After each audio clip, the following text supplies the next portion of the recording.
Hey everyone, I wanted to go over the new and exciting news that we got for Monster Hunter Rise Sunbreak, which is set to release on both the Nintendo Switch and on PC on June 30th. And it seems like Capcom finally decided to start updating way more gameplay clips than we could actually hope for, that we now have our hands on a third official gameplay clip, and this time is for AURORA SOMNACANTH, one of the brand new subspecies being introduced into Monster Hunter Rise. Some of the more recent gameplay clips that we got, with the first one was Seregios. We finally got a first look at him with a couple of extended clips. Then we got a closer look at Magma Allmother fighting basically a couple of hunters. I did mention in that specific video that the hunter was wearing Tobi-Kadachi armor. That seems to be wrong. It was Gauss Haraga Master Rank armor, which there actually is a picture of it. I just simply hadn't seen it, but it looks very similar to Tobi-Kadachi Master Rank armor, so I guess that was a mistake on my part.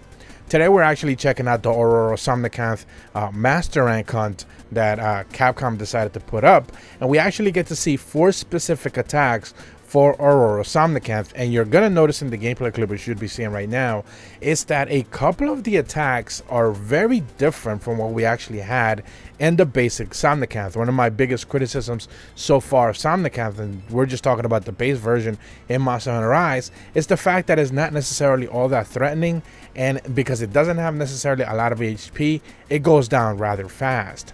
This one, however, seems to be not only obviously with the fact that it's going to be a master rank, going to have way more health, but it seems to be having a couple of tweaked attacks that are going to make a big difference whenever you are actually trying to hunt it.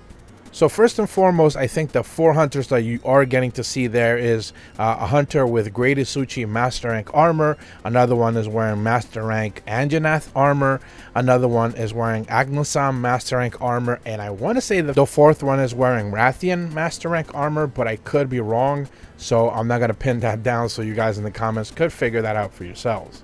So first and foremost, we kind of do the typical first roar that it does. That seems to be a lot of the clips, is that the monsters kind of do their traditional roar.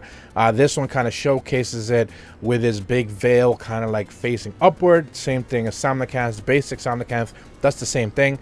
Not that big a surprise there. Pauses all the hunters in place. Presumably, if you have earplugs or earplugs boosted, you should not necessarily have to be dealing with that. But of course, they're not going to show that just yet.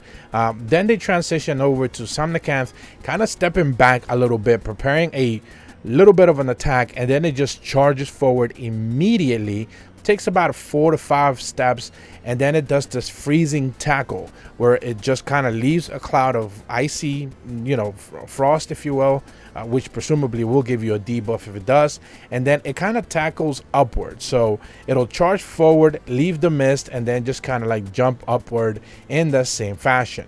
And the next attack, you actually see it wind up in the same way again. It stands up in its tail, it begins to waggle a little bit, and then it just kind of like starts dropping snow everywhere, and then just these big explosive ice attacks begin to happen in waves outward. So this one is kind of like an AoE focus attack, so it seems to be maybe 2, 3, 2 or 2, 3, 4 kind of like blasts of frozen air that it kind of just lashes out. So basically you're not safe unless you either go behind it extremely to the side, or you just back out completely out of the way. You actually see the hunter kind of get caught in the blast and get sent tumbling backward. So this one is definitely going to be one of those where the easiest place to be is just behind it, because it doesn't necessarily seem like it's able to turn around while it's standing on its tail and waggling. So the best chance you're going to have is just to kind of get the hell out of the way and basically just go right behind it, and you should be safe in that area, presumably.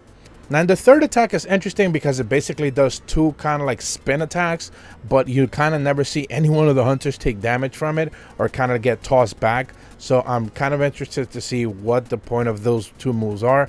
The first one is kind of like a basic spin from right to left. It kind of repositions, then it backs up again a little bit, and then it does another spin, but this time is counterclockwise. So it kind of sets up clockwise and then counterclockwise originally, and it just kind of like repositions, which is really interesting, but it doesn't necessarily seem to do damage. So it's a repositioning move. In the final clip, we actually no longer get to see it in the frozen icy area in the Citadel. This time it's actually in the lower ranks area, and it seems to be at night because you do see the purple glow there as well. We do know now that every time the map goes in the nighttime, we do get to see the purple glow from the moon. That is what the whole Malzeno situation is going on with that. And we do get to see it kind of like take that dive forward. It just kind of slids up into the ground. And then one of the things you're going to notice is that it does the icy breath wide attack. Like it does that like hyper beam attack, if you will, but it's ice. And then it does it like, you know, in a half, like I want to say 35 to 40 degree angle. And one of the things that it does is that because the hunters are kind of like a little bit elevated, and when it slid down, it became a little bit underneath the hunters in like a different layering, if you will. Its head kind of adjusts upwards, so you do actually get to see that beam be at a little bit at an angle. It's not fixated straight forward, so it's one of those things that it seems to be at very first glance is most likely going to start adjusting the angle, so it doesn't necessarily always miss you. One of the things that we've seen this with like other monsters is that the attacks, whenever they do them, they never really like adjust for the fact that maybe they're gonna like clip underneath you or maybe above you. But now it seems to be like the monsters are kind of aware of that, and they kind of like direct their beam directly in a specific angle so they could try to hit you a little bit better. But that's about all the information that we have today. That's now 3 monster clips that they've provided us with. There are a couple of other things that we are expecting to see very soon, specifically when it comes to the switch skills.